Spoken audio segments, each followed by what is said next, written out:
kami Tuhan datang sebagai hamba Tuhan. Kami datang merendahkan diri di hadapan-Mu karena kami tahu Tuhan Engkaulah sumber dari semua kehidupan kami. Kami datang merendahkan diri Tuhan sebab Engkaulah Raja yang berdaulat atas hidup kami. Walaupun seringkali hidup kami tidak taat Tuhan dengan kehendak-Mu. Seringkali Tuhan kami lupa bahwa Engkau adalah Tuhan yang berkuasa atas hidup kami. Tapi kami menyadari Tuhan betapa kasih-Mu tidak pernah berubah atas kami. Jadi kalau sore ini kami masih boleh datang untuk duduk diam di hadapan-Mu.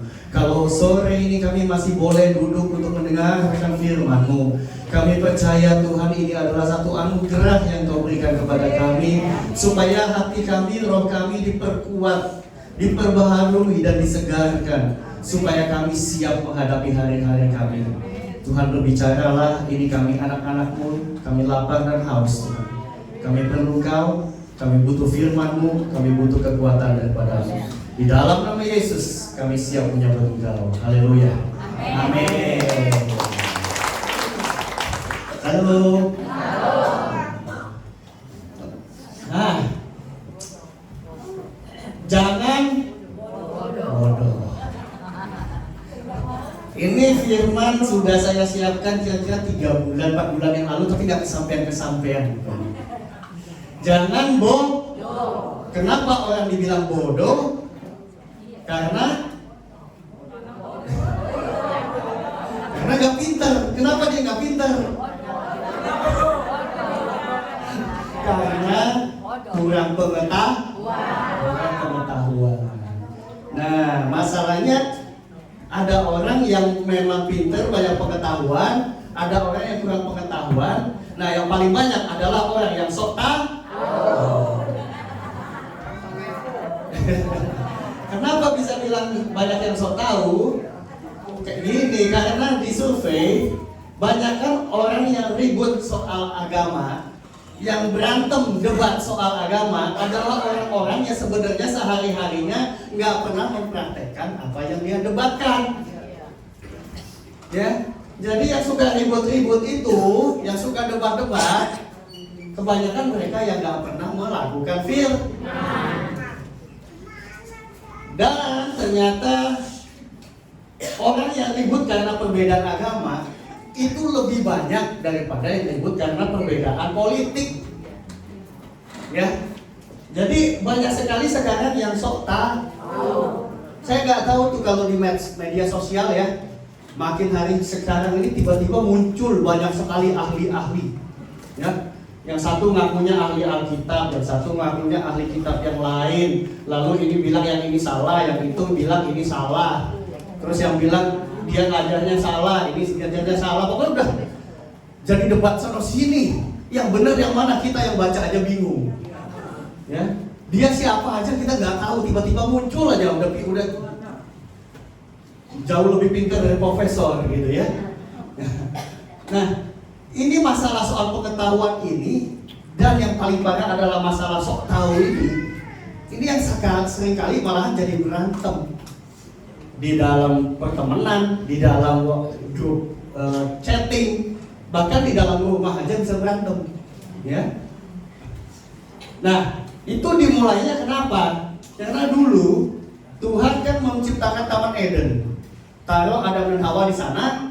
Terus dibilang ada satu pohon yang tidak boleh dimakan, yaitu pohon pengetahuan yang baik dan yang jahat. Kenapa nggak boleh? Karena dengan makan pohon itu, manusia mulai memikirkan sendiri apa yang baik buat dia, apa yang dia mau, apa yang dia pikir, harusnya begini, harusnya begitu, dan mereka mulai tidak mendengar apa kata Tuhan. Itulah sebabnya Tuhan melarang makan buah pengetahuan baik dan jahat, supaya manusia itu nggak mulai sok tahu, padahal nggak tahu. Jadi mulailah manusia mencipta rekayasa sendiri, pikirannya, oh kalau yang ini bagus buat saya, nanti kedepannya kalau begini saya bakalan jadi begini begitu. Kita punya rencana panjang sekali, padahal kita nggak tahu rencana Tuhan buat kita. Ya. Nah, bahayanya orang yang kurang pengetahuan yang pertama, ini Bapak Ibu kali ini tolong perhatian ya, perhatikan karena ada dua hal kenapa Bapak Ibu harus perhatian hari ini. Yang pertama, karena pita suara saya masih di servis, jadi nggak pol ya, jadi saya nggak bisa terlalu kencang, tapi lumayan kencang ya. Yang kedua, apa yang akan saya sampaikan ini seharusnya bisa disampaikan dalam 3-4 jam, tapi saya coba bikin singkat, makanya Bapak Ibu tolong perhatikan. Ya, kalau yang sebelah udah mulai redup, senggol dikit, gitu ya. Oke, masih ada, masih tajam, senggol dikit, ya. Oke, bahayanya kurang pengetahuan yang pertama adalah perpecahan dan keributan. Jadi Rasul Paulus pernah bicara sama Timotius, dibilang di 1 Timotius 6 ayat 20, Timotius, peliharalah apa yang telah dipercayakan kepadamu, hindarilah omongan yang kosong dan yang tidak suci dan pertentangan-pertentangan yang berasal dari apa yang disebut pengetahuan. Jadi dari masa Rasul Paulus pun, Rasul Paulus sudah tahu. Dia bicara sama Timotius, udah gak usah diladenin itu yang debat-debat itu, omongan kosong. Karena tujuannya bukan untuk mencari kebenaran, bukan untuk lebih mengenal mana yang benar, tapi cuma mau menang sendiri. Sehingga mau ngomong apapun gak akan ketemu. Jadi musuh bisa. Jadi nggak akan ada gunanya kita berdebat. Ya, makanya Rasul Paulus bilang nggak ada pentingnya kamu berdebat, omong kosong tidak suci, bertentangan karena adu pengetahuan. Ya, jadi bahaya kurang pengetahuan bisa terjadi perpecahan dan keributan. Di 1 Korintus 8 ayat 2 juga, jika ada seorang menyangka bahwa ia punya suatu pengetahuan, maka ia belum mencapai pengetahuan sebagaimana yang harus dicapainya. Jadi makin orang merasa pinter sehingga dia di media sosial bilang, kalian itu semua salah. Nih yang benar, saya sudah temukan yang benar, gitu kan? Orang yang merasa berpengetahuan, firman Tuhan bilang dia belum mencapai pengetahuan. Karena itulah sebenarnya bangsa Indonesia udah hebat kan. Katanya jadilah seperti padi, makin berisi makin. Yang nggak berisi makin dongak. Jadinya kalau kita lihat yang makin dongak, yang sok tahu, kita tahu dia nggak punya isi, nggak punya isi bu, nggak punya iman. Ya, bahayanya kurang pengetahuan. Yang pertama bisa jadi perpecahan dan keributan, debat sono, debat sini, akhirnya berantem. Padahal tujuan debatnya aja dia nggak tahu, tuh cuma pengen tahu gua bener lu salah, gitu kan? Nah yang kedua, bahayanya kurang pengetahuan, kita bisa menjadi sesat. Matius 22 ayat 29 berkata, Yesus menjawab mereka, kamu sesat sebab kamu tidak mengerti kitab suci maupun kuasa Allah. Kalau kita nggak paham tentang pengetahuan, kurang pengetahuan, kita gampang jadi sesat.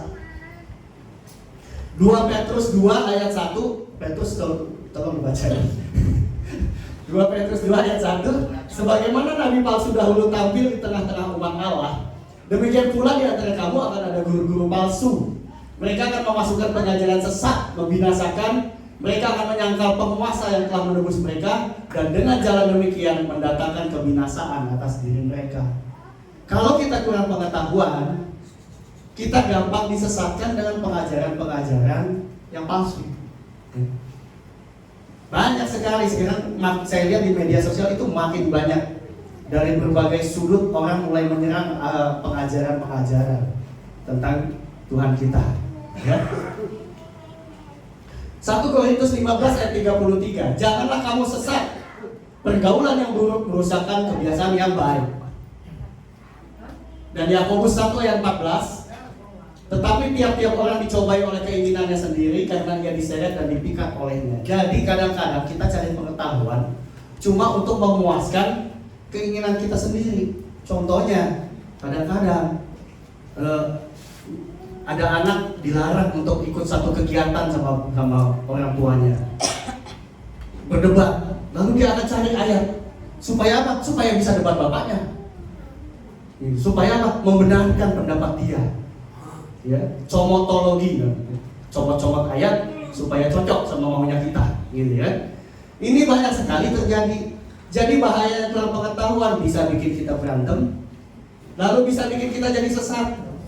Lihat ini, Ada satu berita di media sosial yang luar biasa banget nih. Gereja di Meksiko jual kapling. Kaplingnya di mana? Di sorga. Harganya 1,6 juta. Coba, Bapak Ibu, kalau ada sales properti di sini, dia bilang, ayo, ada kapling di sorga. Ya, Bapak mau yang ngadep Taman Eden, atau mau ngadep sungai, atau yang mau ngadep apa? Gunung. Ya, ini ada kaplingnya nih. Ada rumahnya tuh di atas awan, katanya. 1,6 juta. Kira-kira masuk akal nggak sih? Bapak Ibu bisa bilang nggak masuk akal, tapi lihat yang suka. 427.191 yang suka. Waduh. Kenapa? Pengajaran yang sesat. Mereka nggak punya pengetahuan. Dibilang saya sudah berjumpa dengan Yesus semalam. Lalu Tuhan Yesus mengizinkan saya untuk menjual kapling di sorga. Kita boleh ketawa, tapi 427.191 menyukainya. Aneh, tapi nyata. Ya? Ajaib ini. Kok bisa-bisanya begitu? Karena kurang pengetahuan. Ya, ini masuk ini tuh. Ada ini di media sosial. Dan ini sudah berlangsung beberapa tahun. Dia sudah berhasil menjual. Dia sudah berhasil mendapatkan berapa ratus juta dari ini. Bayangkan betapa sesatnya dan betapa kasihannya kalau kita kurang pengetahuan. Ya. Dan yang ketiga, bahaya kurang pengetahuan, kita akan binasa. Hosea 4 ayat 6. Umatku binasa karena tidak mengenal Allah. Karena engkaulah yang menolak pengenalan itu, maka aku menolak engkau menjadi imamku. Dan karena engkau melupakan pengajaran Allahmu, aku juga akan melupakan anak-anakmu. Karena kita tidak mengenal, yang akan mendapatkan kebinasaan bukan cuma kita. Tuhan bilang, aku juga akan melupakan anak-anakmu sampai kepada keturunan. Jadi kita perlu pengetahuan yang benar. Yesaya 5 ayat 13. Sebab itu umatku harus pergi ke dalam pembuangan, oleh sebab mereka tidak ngerti apa-apa. Orang yang mulia akan mati kelaparan dan halayak ramai akan menderita kehausan. Karena kita nggak ngerti, karena kita kurang pengetahuan, kita nggak tahu siapa kita di hadapan Tuhan, kita nggak tahu bahwa kita ini anak Tuhan yang disayangin. Di sini ditulis orang-orang mulia akan mati kelaparan. Sama seperti cerita yang waktu mungkin udah pernah dengar ya, ada satu bapak yang tinggalnya mungkin agak di kampung. Suatu hari pertama kali dibeliin anaknya tiket pesawat, ya kan, untuk kunjungin anaknya ke kota. Naiklah dia pesawat, lalu karena itu perjalanan cukup panjang, dia itu kelaparan dan kehausan di dalam pesawat. Dia lihat tuh, kok yang lain ada itu ya, dikasih roti, itu dikasih minum gitu ya. Terus waktu dia dikasih, enggak apa-apa, nggak usah, saya nggak mau. Karena dia pikir itu bayar.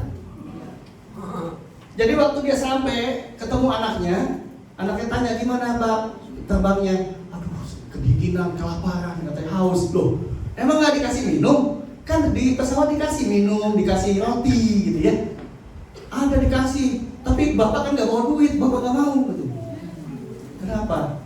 Karena kurang pengetahuan bahwa tiket yang dibelikan anaknya itu termasuk sudah dapat minum sama roti.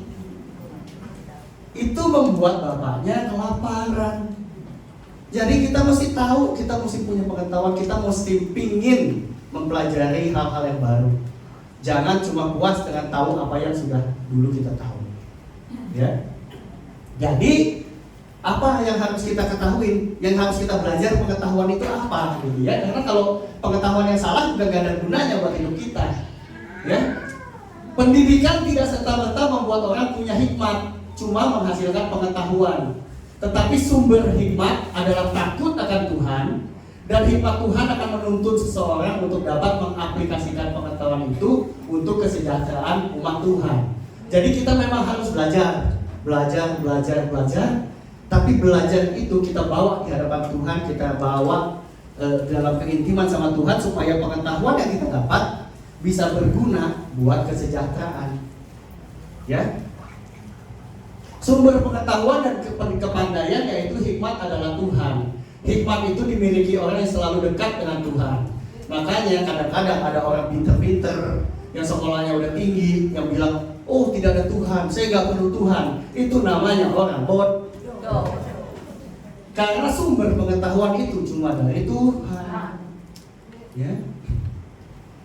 Nah, jadi apa pengetahuan yang harus kita miliki? Kalau kita harus kejar pengetahuan supaya kita nggak binasa, supaya kita nggak sesat, supaya kita nggak perlu berdebat, apa yang harus kita pelajari? Ya, yang pertama kita belajar 2 Korintus 4 ayat 6. Allah telah berfirman, hendaklah cahaya bersinar dari dalam gelap. Allah juga telah membuat cahaya itu bersinar dalam hati kita, sehingga kita mendapat pengetahuan tentang kemuliaan Allah di wajah Yesus Kristus. Yang pertama, dalam segala apa yang kita pelajari, kita harus menemukan ada kemuliaan Allah dalam Yesus Kristus, dalam segala sesuatu. Waktu kita bangun pagi, kita lihat matahari, lalu kita bilang, oh iya, Tuhan menciptakan matahari untuk semua orang, memberikan kekuatan buat tulang-tulang, memberikan vitamin. Oh, Tuhan luar biasa. Kita belajar ilmu matematika, kita bisa lihat, wow, kemuliaan Tuhan ya. Kalau secara matematika ini atau fisika ini, gimana Tuhan ngatur planet-planet itu gak saling tabrakan. Gimana supaya putaran waktunya tepat, matahari terbenam, terbitnya tepat. Itu semua di dalam segala apa yang kita pelajari, kita bisa lihat, oh ternyata di balik semua pengetahuan ada kemuliaan Tuhan. Jadi dalam segala apapun yang kita lakukan, kita bisa melihat kemuliaan Tuhan. Ya. Yang pertama harus kita pelajari adalah tentang kemuliaan Tuhan. Dan Tuhan berdaulat. Bagaimana Tuhan berkuasa. Itu harus kita pegang dulu. Ya. Dan yang kedua, pengetahuan yang harus kita miliki, kita dapat mengenal kasih. Sekalipun dia melampaui segala pengetahuan. Coba kita ulang ya. Kasih melampaui segala pengetahuan. Jadi walaupun kita sepintar apapun, kita harus mengerti namanya kasih. Ya. Supaya kamu dipenuhi di dalam seluruh kepenuhan Allah. Jadi yang pertama kita mengerti kemuliaan Tuhan. Kenapa kita harus mentaati Tuhan? Kenapa kita harus takut akan Tuhan? Kenapa kita harus hidup sesuai dengan kehendak Tuhan? Karena ada kemuliaan Tuhan. Kedaulatan Tuhan dalam setiap hidup kita. Tapi di dalam perjalanan seringkali kita jatuh, kita gagal, kita mengecewakan Tuhan. Makanya kita harus tahu, kita tahu kasih Tuhan yang selalu siap mengampuni selama kita datang bertobat. Ya. Kita harus kenal kemuliaan, tapi kita juga harus tahu bahwa Allah itu kasih. Yang ketiga, marilah kita mencapai kesatuan iman, pengetahuan yang benar tentang anak Allah, kedewasaan penuh, tingkat pertumbuhan yang sesuai dengan kepenuhan Kristus. Jadi yang pertama kemuliaan Tuhan di dalam semua ilmu yang kita pelajari dan yang akan kita pelajari. Kedua, kita harus tahu tentang kasih Tuhan yang tidak pernah berubah, dulu, sekarang, dan selama-lamanya. Yang ketiga, kita harus mendapat pengetahuan yang benar tentang Yesus Kristus. Karena dari ujung penciptaan sampai ujung akhir dunia, semuanya tentang Yesus. Saya ada kesaksian sedikit. 2 minggu lalu, habis ibadah di sini, kami ada mengunjungi saudara saya yang kemarin itu mengalami pembengkakan jantung. Jadi jantungnya bengkak karena ada kebocoran sehingga badannya terisi air, dan air itu menghimpit lagi jantungnya. Karena kebanyakan air, jantungnya kehimpit sehingga sesak nafas gitu ya. Jadi waktu saya datang itu dari kamarnya untuk bangun aja sesak ya, mesti pelan-pelan gitu untuk jalan gitu ya. Lalu kita berdoa ya. Kita mengingatkan bahwa Tuhan itu berdaulat. Tuhan itu punya kuasa. Tuhan itu punya kemuliaan. Dan Tuhan mengasihi kamu. Jadi percayakan hidupmu dan ketahuilah bahwa Yesus anak Allah itu menyediakan kesembuhan yang benar, gitu ya. Kita berdoa, kita minta dia coba jalan di rumahnya, lalu kita pulang, lalu besokannya saya datang lagi, saya kunjungin, lagi tiduran di kamarnya, ya, lagi tiduran di kamarnya. Saya tanya, gimana hari ini? Sudah jalan-jalan lagi belum? Wah, cuma sebentar, tadi ada tamu ke depan sebentar. Oke, yuk kita latihan jalan lagi, saya bilang. Dia bilang, aduh bentar aja deh, ya. Saya pikir mungkin karena masih terasa ya, sakit ya. Ya udah, kalau gitu kita berdoa. Selesai berdoa, amin, dia bilang kan. Lalu waktu saya mau pulang, dia bilang, tunggu, yuk coba jalan. Soalnya kan tadi dikatakan di doa dalam doa, iman tanpa perbuatan sia-sia. Jadi saya mau punya iman, saya mau coba jalan. Jadi hari itu kita coba jalan lagi. Ya. Setelah itu saya nggak sempat ketemu, hampir 2 minggu ya. Jadi baru 2 hari lalu saya pergi sama papa saya, gitu ya. Pergi sama papa saya. Papa saya yang kasih tahu saya. Tahu nggak? Katanya, karena itu masih saudara ya. Tahu nggak di itu ya, kalau kita kemarin kunjungin gitu. Iya, kenapa?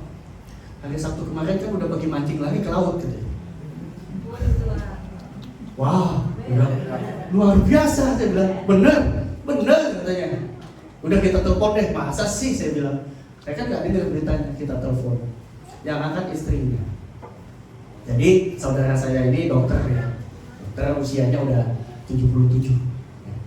Jadi saya telepon yang angkat istrinya, saya tanya, gimana? Lagi di mana nih? Kabarnya gimana? Oh, ntar aja, katanya. Itu dia lagi praktek. Ternyata dia sudah kembali kerja dan sudah kembali melakukan aktivitas mancing ke laut, bukan cuma mancing di empang, Bapak Ibu. Artinya sudah terjadi satu kuasa kesembuhan, sudah terjadi satu pemulihan, dan itu menunjukkan bahwa waktu pengetahuan itu kita sampaikan kepada dia bahwa masih ada Tuhan yang berdaulat, bahwa iman yang diberikan itu harus diaktifkan, harus hidup, harus dia jalankan supaya kuasa Tuhan terjadi, dan itu menjadi kenyataan. Pengetahuan yang benar diterima oleh kupingnya, diolah oleh pikirannya, diaminkan oleh hati dan imannya, dia lakukan, dan kuasa Tuhan terjadi. Ya, luar biasa kasih kemuliaan buat Tuhan. Nah, jadi kita harus tahu, kalau kita punya pengetahuan yang benar, saya yakin kita itu bukan orang-orang yang suka debat. Kenapa? Lewat perkataan kita, lewat hidup kita, lewat doa kita nggak usah debat. Orang akan melihat Yesus dalam hidup kita. Jadi yang adu debat tadi, yang ribut-ribut soal macam-macam pengajaran tadi, mereka cuma mau pengetahuan mereka diakui.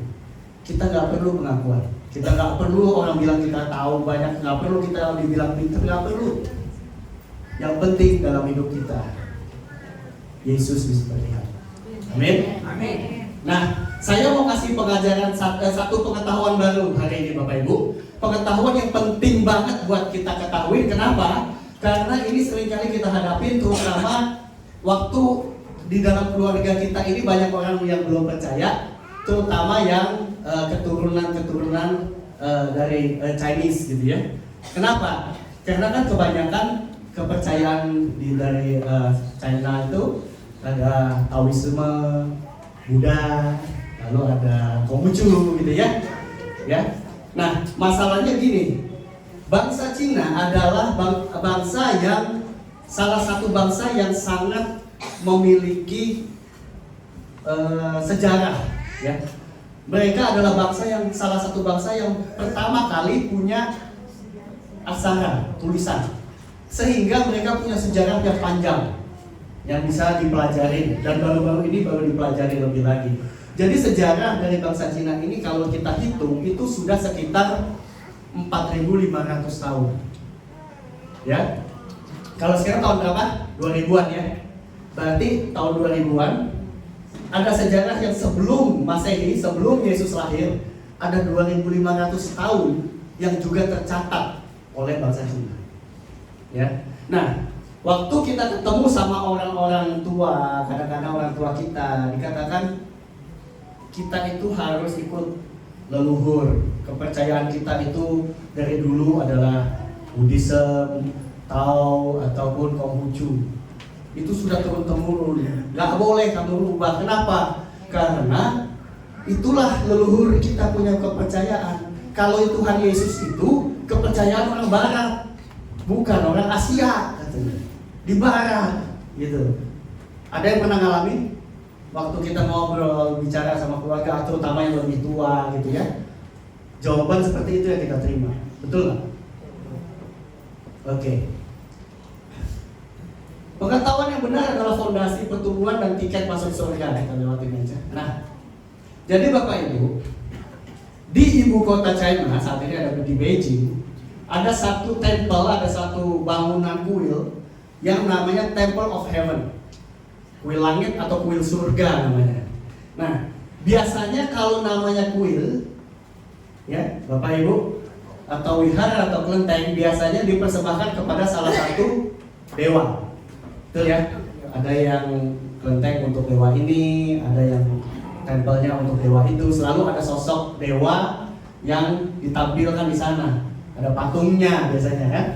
Nah, Temple of Heaven ini yang begitu besar dibangun di sana, tidak ada satu tokoh pun yang dipasang di sana.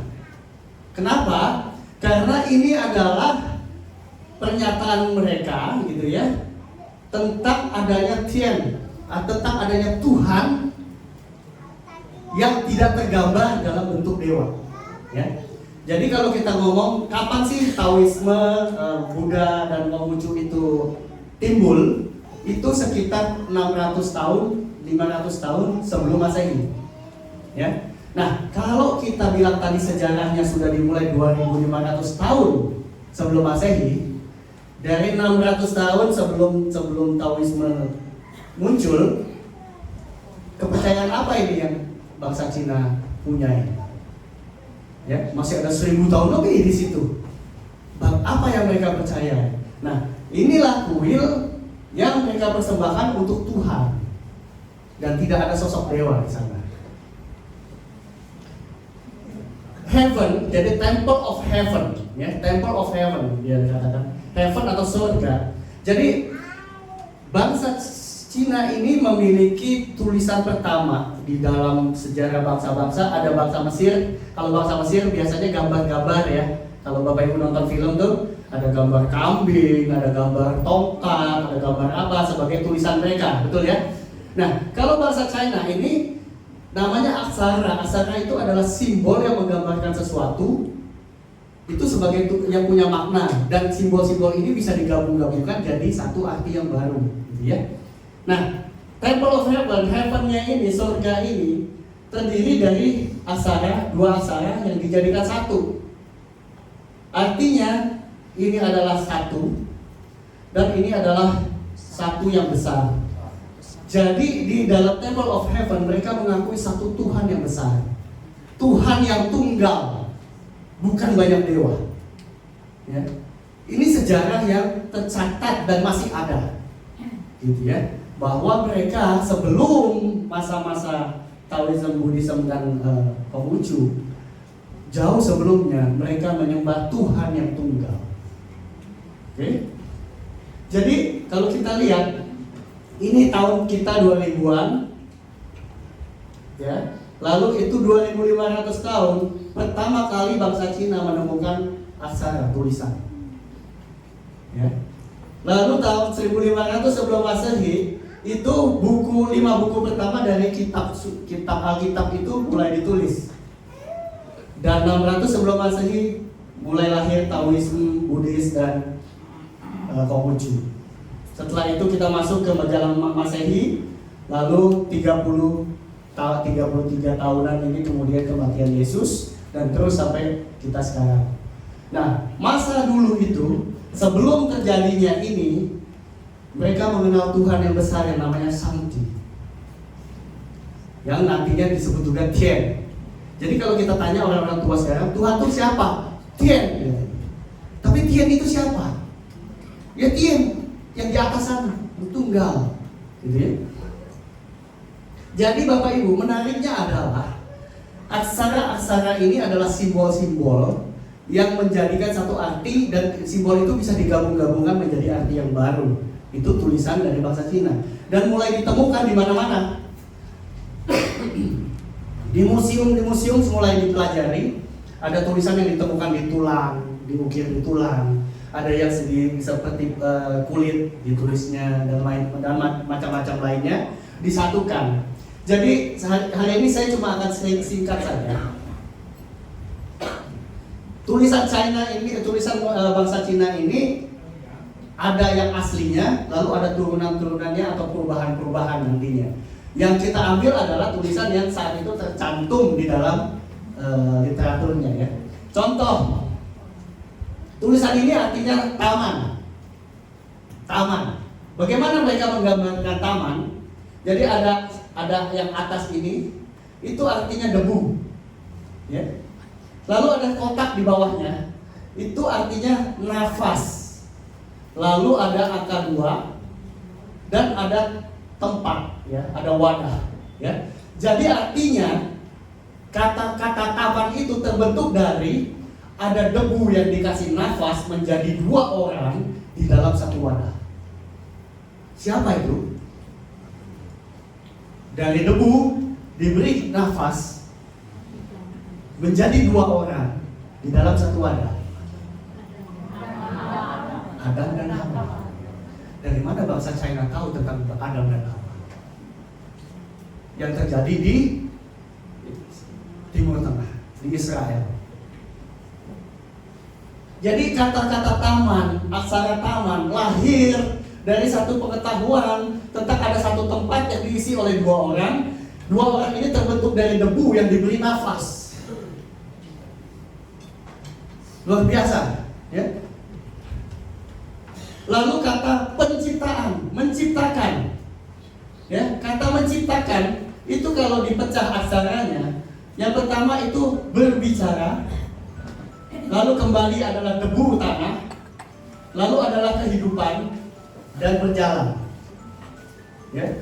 Jadi Bapak Ibu, menciptakan, kata-kata menciptakan, ya, terbentuk dari ada perkataan yang diberikan kepada debu tanah, sehingga itu membawa kehidupan dan debu tanah itu bisa berjalan. Ini bicara tentang penciptaan. Jadi bangsa China ternyata tahu kata-kata penciptaan adalah firman yang keluar dari Tuhan dan membuat yang tidak ada menjadi ada. Jadi kalau kita telusuri Bapak Ibu, banyak sekali perkataan-perkataan di dalam bahasa aksara Cina kuno itu menceritakan tentang kitab Kejadian berurutan, tentang banyak hal di kitab Kejadian, tentang pembunuhan Kain kepada Habil, tentang menara Babel dan lain-lain. Itu semua terbentuk jadi kata. Ya. Ya. Jadi kata-kata pertama adalah kehidupan, debu, dan manusia.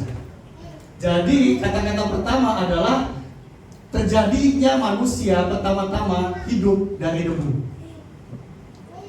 Dan kata-kata happiness, sukacita, kesenangan, kegembiraan, dari mana dia? Dari kata Tuhan, satu, manusia, dan taman. Jadi kata-kata sukacita adalah waktu ada manusia, satu manusia menjadi satu dengan Tuhan di dalam taman, di dalam hadirat. Itulah sebabnya saya pernah katakan artinya Taman Eden adalah sukacita. Jadi sukacita cuma bisa didapatkan waktu manusia menjadi satu dengan Tuhan dan tinggal di dalam hadirat Tuhan. Itulah namanya sukacita. Wow. Bapak Ibu, ada yang ngerti bahasa Mandarin? Nah, itu kira-kira bahasa Mandarin ancient secara yang aksara kunonya, yang banyak sekali ada perubahan turunannya. Tapi itu menjelaskan banyak hal. Bahwa ternyata jauh sebelum ada kepercayaan lain, bangsa China sudah mengenal Tuhan yang besar. Ya. Jadi di Kejadian 2 ayat 8, Tuhan membuat satu taman di timur, yaitu Eden, dan di sana Dia menempatkan seorang manusia yang dibentuk menurut rupanya Dia. Ini saya cuma ambil sedikit Bapak Ibu. Kalau kita mau bahas setiap kata dari Kejadian 1, 2, 3 dan seterusnya, kita pulangnya besok pagi. Ya? Gak apa-apa Pak? Jadi Bapak Ibu sangat menarik. Ternyata ya, waktu terjadi banyak hal di kitab yang kita kenali, Kejadian, ternyata sudah terjadi juga satu penyembahan yang sama kepada Tuhan yang sama di daratan Asia, terutama di negeri Cina. Ya. Pola penyembahannya itu sama. Penyembahan bagaimana mereka harus mempersiapkan kambing dan sapi yang terbaik, yang tidak bernoda, yang harus disembelih, lalu dibakar di atas ukupan, dan bagaimana imam harus mengurapi persembahan itu. Kalau di Israel itu imam, kalau di China itu kaisar yang berfungsi sebagai imam. Ya.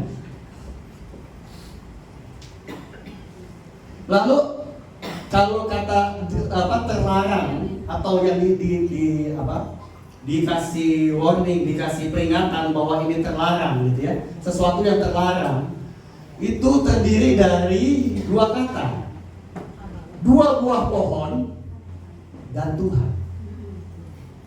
Kenapa dua buah pohon? Karena di Taman Eden ada dua pohon yang Tuhan sebutkan. Pohon tentang yang baik dan yang jahat, dan pohon kehidupan. Di sanalah Tuhan memberikan hukum pertama kepada Adam dan Hawa. Makanya kata-kata dilarang, terlarang itu dua buah pohon dan Tuhan. Menarik ya. Saya waktu tahu ini, waktu belajar ini juga jadi nggak mau tidur, maunya belajar terus. Ya, sampai saya ngitung-ngitung waktunya bener nggak sih. Waktu saya ngitung-ngitung waktunya, istri saya lewat, lagi ngitung apaan gitu. Ngitung zaman saya. Ya. Keinginan, hasrat. Hasrat. Apa itu hasrat di dalam aksara China? Dua buah pohon. Seorang wanita. Dua buah pohon dan seorang wanita menjadi apa yang dikatakan hasrat, keinginan. Kenapa? Hasratnya Hawa yang pertama dikulik-kulik oleh si iblis, yang dibangkitkan oleh iblis supaya memilih antara dosa dan taat sama Tuhan.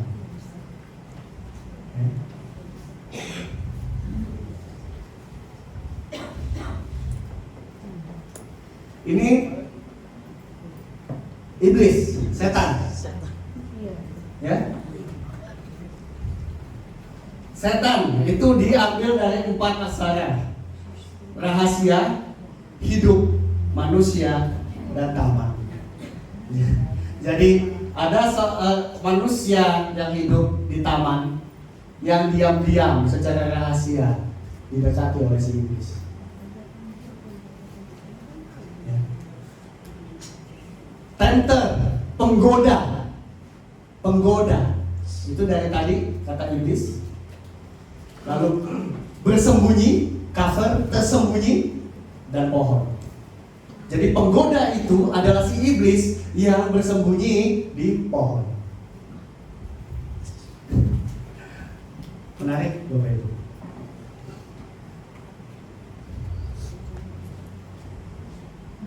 Nah, kalau kata sembunyi, sembunyi itu diambil dari aksara apa Bapak Ibu? Yang pertama adalah badan. Lalu ini ada beberapa dan pohon. Artinya kalau kata sembunyi itu adalah ada tubuh kita tersembunyi di balik pohon. Kejadian ini diambil waktu apa? Waktu Adam jatuh dalam dosa, lalu Tuhan datang ke taman. Lalu apa yang dilakukan Adam? Sembunyi di balik.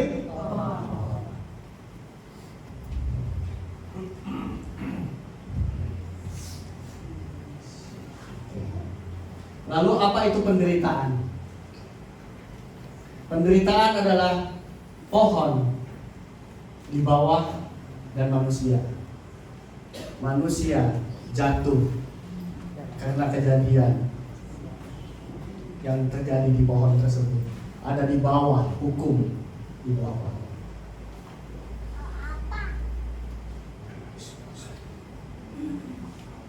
Lalu kata penjaga. Kata penjaga itu diambil dari manusia. Lalu ini adalah gerbang masuk dan pohon. Jadi penjaga adalah pada waktu Adam dan Hawa diusir dari Taman Eden, Tuhan menempatkan malaikatnya menjaga di gerbang Eden. Kalau diteruskan itu akan terus berlanjut Bapak Ibu. Banyak kata-kata aksara-aksara China yang ternyata diambil dari suatu kejadian yang kita kenali sebagai cerita Tuhan yang memulai dari penciptaan dan sejarah manusia.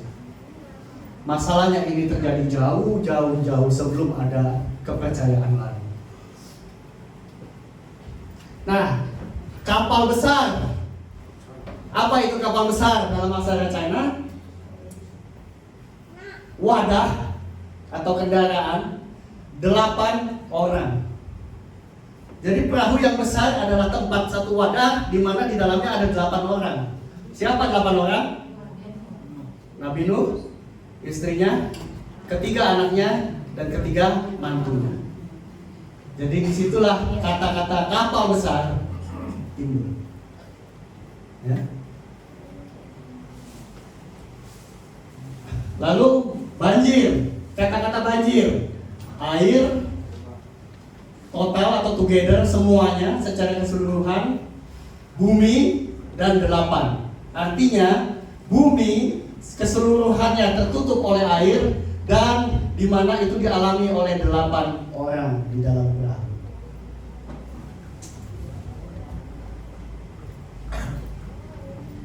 Saya lewatin ini, nanti ingetin saya, kita kembali ke kebenaran ya.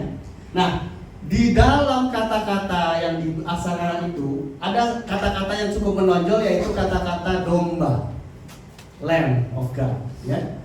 Kata-kata domba itu digambarkan seperti ini, ada tanduk, ada hidung dan mulutnya, itu menggambarkan seperti domba gitu ya. Dan ini banyak sekali digabungkan dengan aksara-aksara lain yang memiliki banyak arti ya. Kalau cuma satu, ini adalah domba ya. Tapi di sini ada namanya berkat. Ada namanya persembahan, pengorbanan ya, pengorbanan. Ada yang namanya kebaikan. Ada yang namanya kebenaran. Ada yang namanya kekekalan. Dan semua itu mengandung kata aksara domba. Artinya anak domba Allah. Itu menjadi dasar dari semua perkataan tentang berkat, tentang pengorbanan, tentang kebenaran dan kekekalan. Luar biasa kan Bapak Ibu? Ya. Oke. Jadi di masa waktu terjadinya waktu Yesus lahir, kita tahu ya, di dalam kisahnya dikatakan ada 3 orang dari timur datang mencari Yesus. Timur itu yang mana? Timur itu dari mana? Asia. Dari mana? Dari mana mereka tahu? Jadi tercatat di sini di catatan astronomi. Jadi bangsa China itu adalah bangsa yang paling dulu tertarik dengan mempelajari bintang-bintang alam dan lain-lain. Itu bangsa Cina itu duluan tertarik, sehingga ada namanya zodiak lah apalah gitu ya, yang kita tahu ya. Dan di dalam catatan di dalam kerajaan Han, dinasti Han di Qianping, dicatat di sini, orang nanya, gimana bisa lihat bintang, nyari kelahiran Yesus? Bintang apaan gitu ya. In the second month of the second year, ada komet ya, yang timbul dan berjalan lebih dari 70 hari. Ya. Jadi komet itu timbul dari yang lama terus menuju ke yang baru gitu ya. Dan itu menandakan mulainya sesuatu tahun yang baru, bulan yang baru, dan hari yang baru. Jadi Bapak, Ibu, teman-teman, ternyata tercatat di saat kelahiran Yesus ada satu komet bintang berjalan. Dan itulah yang diikuti oleh bangsa China. Dan tercatat di situ 70 hari. 70 hari adalah juga waktu tempuh orang Majus dari timur menuju ke Bethlehem. Ya. Dan ada di catatan lagi 34 tahun setelah komet itu terjadi satu gerhana matahari sekitar 3 jam. In the day of Kuihai, the last day of the month, there was a solar, ada satu gerhana matahari yang terjadi. Sehingga mereka ketakutan. Sehingga kaisar itu berkata, aduh, ini pasti terjadi bencana karena salah saya nih. Sehingga matahari dan bulan itu tertutup katanya. Bapak Ibu, 33-34 tahun setelah kelahiran Yesus, apa yang terjadi? Kenapa matahari terjadi gerhana matahari jadi gelap? Ada yang tahu? Pada waktu itu terjadi penyaliban Yesus. Ketika itu hari sudah kira-kira jam 12, lalu kegelapan meliputi seluruh daerah itu sampai jam 3. 12 sampai jam 3. Ya? Sebab matahari tidak bersinar dan tabir bait suci terbelah dua. Lalu Yesus berseru dengan suara nyaring, "Ya Bapa, ke dalam tangan-Mu kuserahkan nyawaku." Dan sudah berkata demikian, ia menyerahkan nyawanya. Ternyata bangsa Cina menyadari bahwa terjadi sesuatu yang besar di dunia pada saat terjadi kematian Tuhan Yesus di atas kayu salib. Tertulis di sini di surat sejarah dari Han di Kuihai ini, terjadi gerhana. Dan di saat gerhana terjadi, ada manusia dari surga yang mati. Ada manusia dari surga yang mati.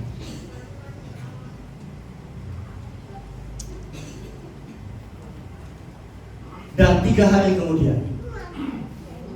kemudian tercatat di surat yang sama, Letter of History, di Annals nomor 18.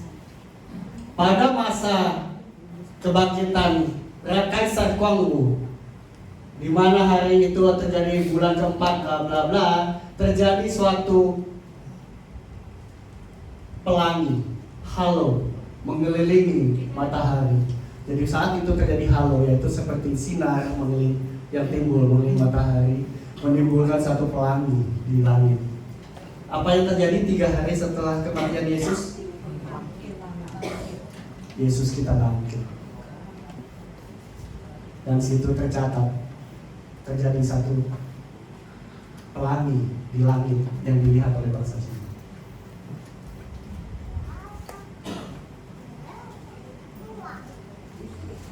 Dan dilanjutkan, dia katakan Yin dan Yang setelah bertukar, matahari dan bulan tertutup. Dosa semua manusia sekarang ditanggung oleh satu orang, dan pengampunan dilepaskan untuk semua orang di bawah langit. Bangsa Cina tahu apa yang terjadi pada waktu terjadi kematian Yesus. Dia katakan Yin dan Yang sudah bertukar, matahari dan bulan tertutup, dan dosa semua manusia ditanggung oleh satu orang, dan pengampunan turun kepada semua orang di bawah langit, yaitu di bumi, Bapak Ibu. Jadi hari ini Bapak Ibu, kalau dikatakan bahwa kepercayaan kepada Yesus itu cuma untuk orang Barat, Bapak Ibu, Dikatakan kita harus kembali kepada leluhur akar kita. Katakan, saya sedang kembali kepada akar saya. Saya sedang kembali kepada leluhur saya yang pertama, yaitu mereka yang mengenal Tuhan yang satu, yang tunggal, yang besar, yang datang ke bumi, mati, menebus dosa, sehingga pengampunan terjadi untuk semua orang di bawah langit. Dan yang kita kenal namanya Tuhan Yesus. Dahsyat, Bapak. Ada yang bisa bacain? Saya juga nggak bisa, Bapak Ibu. Ya?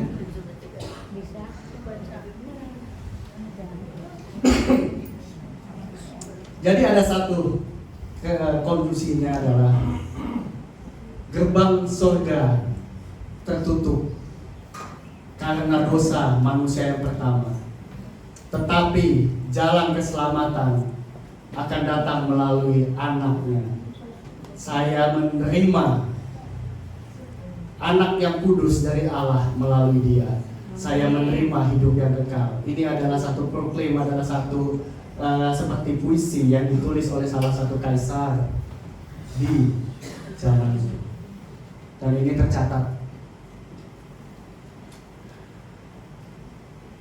Jadi kalau kita bicara kenapa ini bisa terjadi, karena pada waktu Nabi Nuh dan 3 anaknya melewati banjir besar, lalu mereka tersebar, Yafet ke Eropa, Ham ke arah Afrika Timur Tengah, dan Shem ke Asia.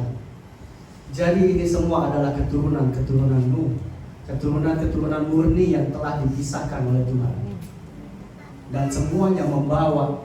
Ini cuma terjadi sekitar 100 tahun sejak banjir besar. Umur mereka kan dulu panjang-panjang ya Bapak Ibu ya.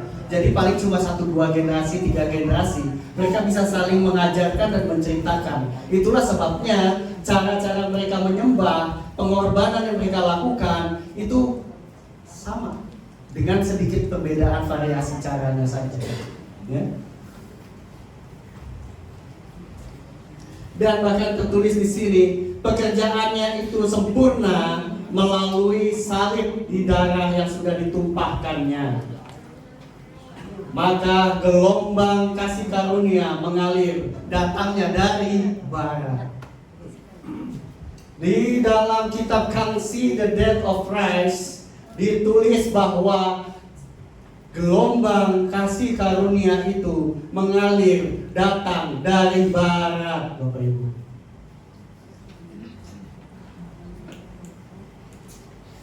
Tapi mengapa belakangan menjadi hilang?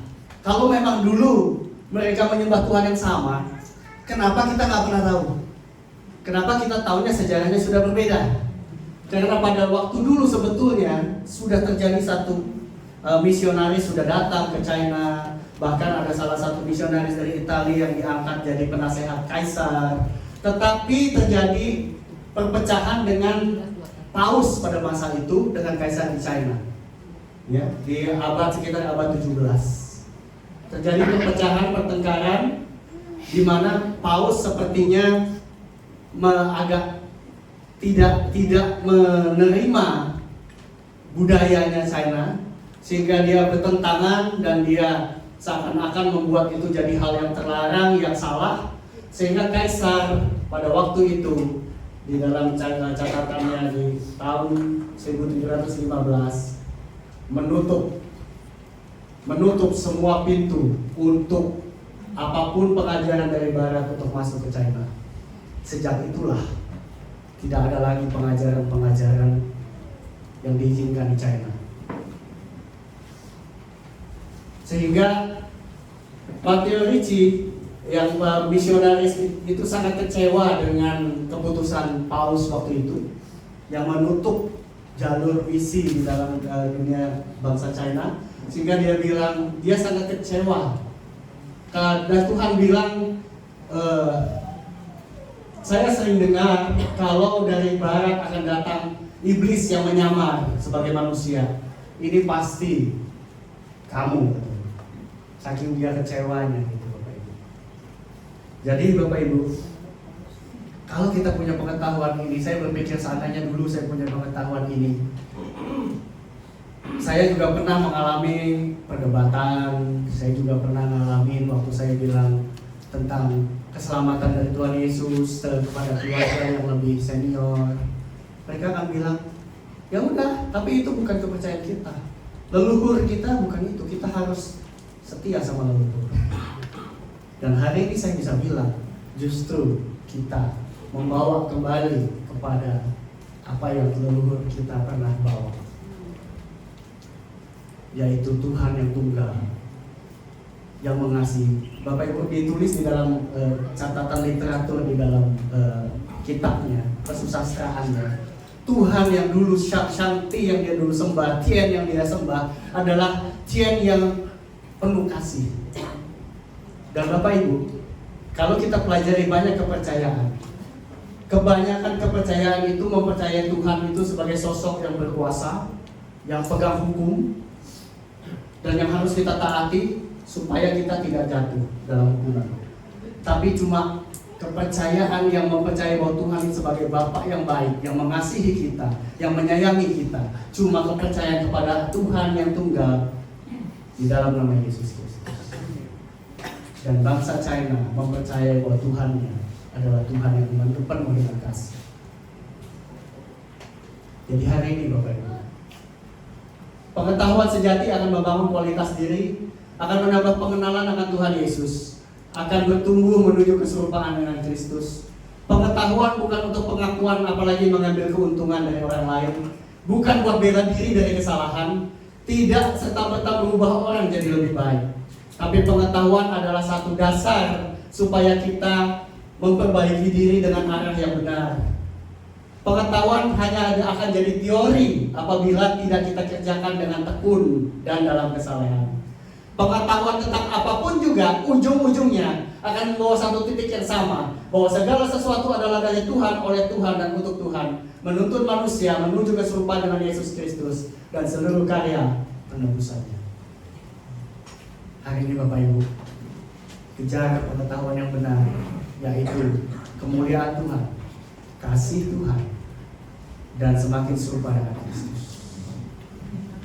Dari apa yang kita dengar hari ini, waktu terjadi banyak hal di dalam Alkitab yang menceritakan tentang Nabi Musa, laut terbelah, dan lain-lain. Ternyata di belahan bumi yang lain, Tuhan juga sedang melakukan banyak pekerjaan yang besar. Dan hari demi hari pengetahuan akan makin dibukakan sedikit demi sedikit. Kenapa kita baru tahu ini belakangan? Karena memang ada pengetahuan yang baru akan dibuka pada akhir zaman. Ada satu kitab yang namanya kitab Henokh. Kita tahu Henokh adalah kakek dari Nabi Nuh. Dan Henokh adalah satu orang di Alkitab yang tidak mengalami kematian tapi naik ke surga. Dia diangkat oleh Tuhan. Ternyata dia punya satu kitab, tapi kitab itu dihilangkan oleh Vatikan kemarin, dihilangkan dan tidak ketemu lagi karena dianggap tidak sesuai. Tetapi belakangan ini ditemukan kembali. Ternyata seperti yang tadi saya bilang, Sem, Ham, dan Yafet itu menyebar, membawa pengajaran. Dan kitab Henokh ditemukan masih dipakai di dalam ibadah-ibadah di pedalaman Ethiopia. Dan kini buku itu sudah ada lagi, dan saya sudah baca. Jadi jangan sombongkan pengetahuan, tapi kita perlu pengetahuan supaya kita tidak sesat, supaya kita tidak binasa. Jadi hari ini carilah pengetahuan yang benar, pengenalan yang benar akan Tuhan. Karena semua berkat-berkatnya itu tidak bisa dicuri kalau kita tahu hak-hak kita di dalam Tuhan.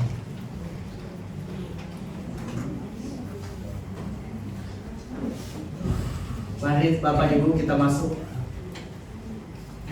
kita berdoa supaya apa yang kita pelajari hari ini menjadi satu pengetahuan yang baru, yang ternyata menyingkapkan banyak hal yang belum pernah kita ketahui, yang tersembunyi sebenarnya disiapkan Tuhan di hari-hari akhir untuk menjadi jawaban bagi kita. Maka tidak heran Bapak Ibu, bangsa yang mengenal Tuhan, bangsa yang menyembah Tuhan Allah yang hidup, menjadi bangsa yang diberkati, menjadi bangsa yang begitu besar, yang begitu powerful. Sekalipun ditekan, dihancurkan, bangsa itu akan bangkit kembali.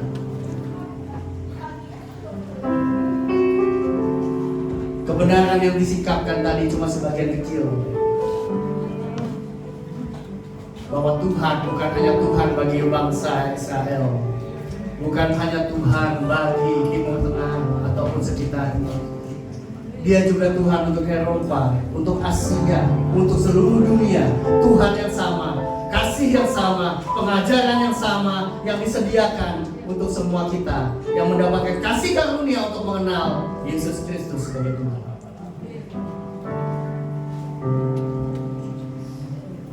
Terima kasih Tuhan Yesus. Terima kasih Tuhan Yesus. Biarlah kami mau belajar dan terus belajar Tuhan. Kami mau terus mengenal Engkau, menggali akan firman-Mu lebih lagi Tuhan, supaya kami tidak sesat, supaya kami tidak binasa, supaya kami tidak menjadi perpecahan di antara kami Tuhan. Sebab firman-Mu bukan untuk perdebatan, tapi firman-Mu adalah untuk membangun kehidupan kami, adalah untuk membangun Tuhan masa depan kami, keluarga kami Tuhan. Dan lewat hidup kami yang diberkati, nama Tuhan akan dimuliakan. Shikara bashandara bakara masanya rabasya. Kirara maya masala bashandare. Mara bashandara.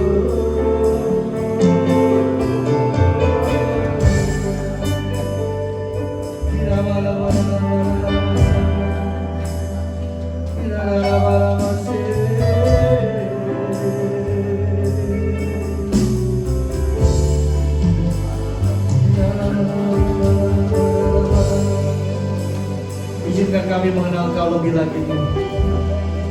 Biarkan kami menyembah-Mu lebih lagi Tuhan.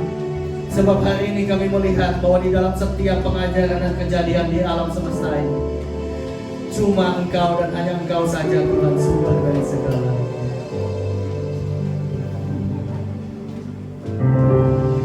Kirala masyara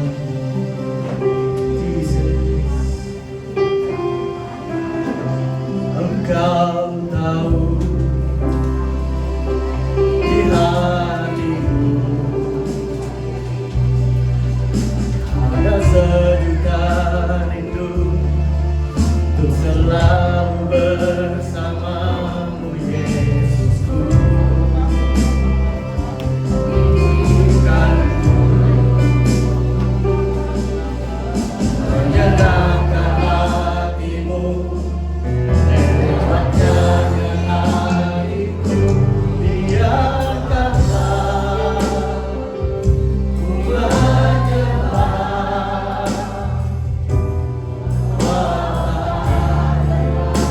ku isi yang indah, biarkanlah ku menyembah, berikan hati ini ku berserah dengan penuh kasih sayang. Biarkan Tuhan aku menyembah, biarkanlah ku menyembah,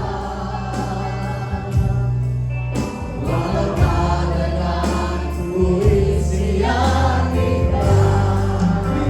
Biarkanlah ku menyembah, memberikan hati ini ku berserah dengan penuh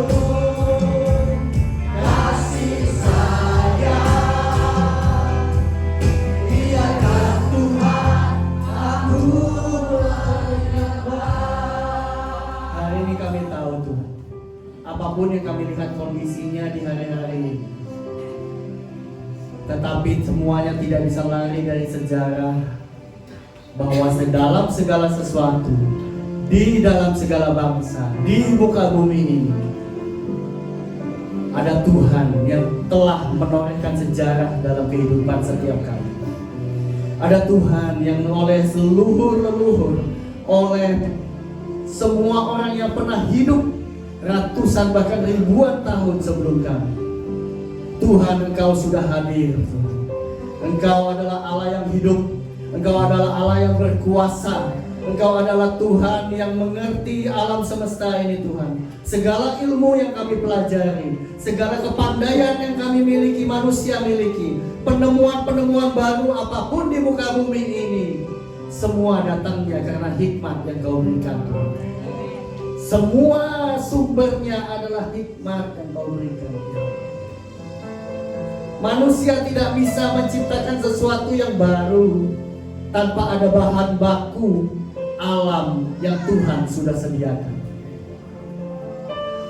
Manusia tidak menciptakan sesuatu dari yang tidak ada menjadi ada tanpa memakai unsur-unsur yang sudah disediakan oleh Tuhan sebelumnya.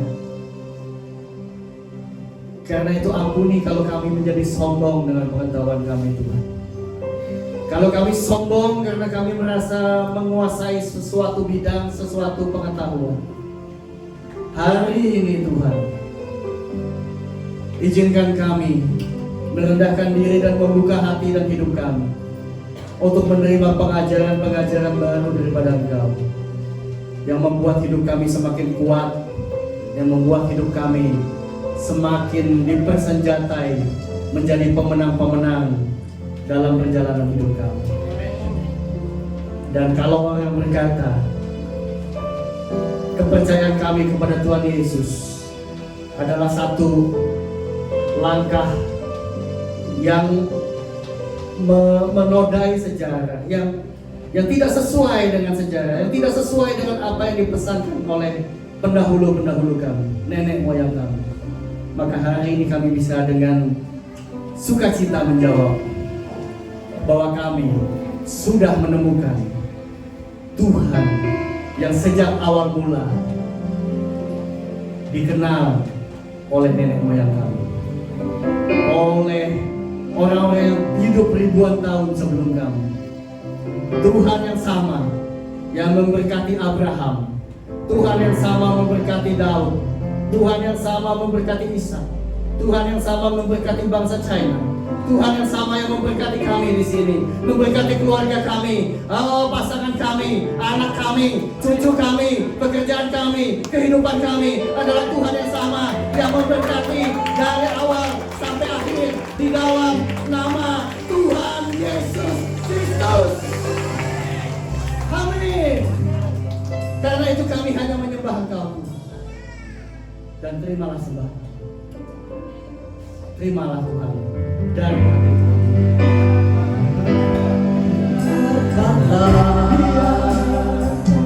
Ku menyembah walau kadang ku isi yang indah, biarkanlah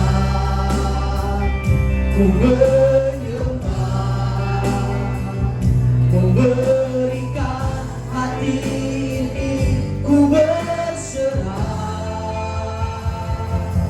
dengan penuh kasih sayang. Biarkan Tuhan aku menyembah. Diberkati dengan kebenaran firman Tuhan. Amin. Kebenaran firman Tuhan yang luar biasa. Terima kasih Pak Kris.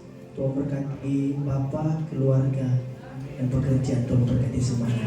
Bapak Ibu, tiba saatnya kita akan memberikan persembahan kita.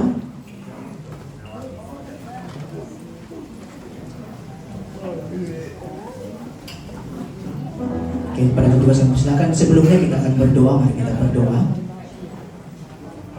Tuhan Yesus, terima kasih. Sebentar kami akan memberikan persembahan kami. Tuhan memberkati setiap persembahan kami.